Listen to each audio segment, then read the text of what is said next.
રાજ્યભરમાં કારગિલ દિવસની ઉજવણી કરવામાં આવી રહી છે ત્યારે આ ખાસ દિવસ નિમિત્તે સુરતમાં પણ કારગિલ વિજય દિવસની ઉજવણી કરાઈ હતી। જય જવાન નાગરિક સમિતિ દ્વારા છેલ્લા 25 વર્ષથી કારગિલ વિજય દિવસની ઉજવણી કરાઈ રહી છે ત્યારે આ વર્ષે શહેરમાં 10 કિલોમીટર લાંબી ભવ્ય ત્રિરંગા યાત્રા યોજવામાં આવી હતી, જેમાં શિક્ષણ મંત્રી પ્રફુલ્લ પાનસેરિયા સહિત માજી સૈનિકો જોડાયા હતા। આ ઉપરાંત બાળકો, વડીલો સહિત મોટી સંખ્યામાં લોકો ત્રિરંગા યાત્રામાં જોડાયા હતા। જય જવાન નાગરિક સમિતિ દ્વારા આજે શહીદ પરિવારોનું સન્માન આ જ્યારે કારગિલ દિવસ આપણે વિજય દિવસ ઉજવી રહ્યા છીએ ત્યારથી આજ સુધી વરાછામાં જય જવાન નાગરિક સમિતિ દ્વારા પરિવારોનું સન્માન કરવામાં આવે છે। શહાદતને અમે વંદન કરવા માટેનો આ એક કાર્યક્રમ અહીંયા હંમેશના માટે 25 વર્ષથી કન્ટિન્યુ હોય છે।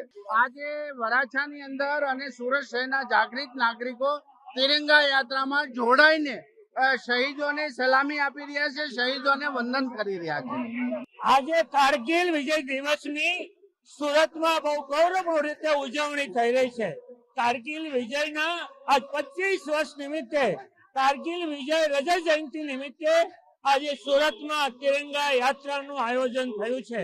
વીર શહીદોને માન આપવા માટે, વીર શહીદના પરિવારને વધુ ભાવ આપવા માટે, માન આપવા માટે આજે rotary club of Surat East અને રોટરી ક્લબ સુરત ઈસ્ટ તરફથી અહીંયા કાપોદ્રાથી સૌરાષ્ટ્ર ભવન મિની બજાર સુધી આ વિશેષ તિરંગા યાત્રાનું આયોજન થયું છે।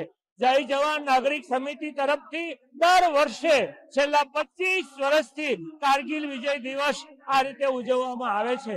અમને આનંદ છે કે સમગ્ર ભારતમાં બે રાષ્ટ્રીય પર્વ છે, 15મી ઓગસ્ટ અને 26મી જાન્યુઆરીએ આખો દેશ રાષ્ટ્રીય પર્વની ઉજવણી કરે છે, પણ મને કહેતા આનંદ થાય છે કે સુરત શહેરમાં 3 પર્વનું આયોજન થાય છે અને ત્રીજું પર્વ એટલે કારગિલ વિજય દિવસ।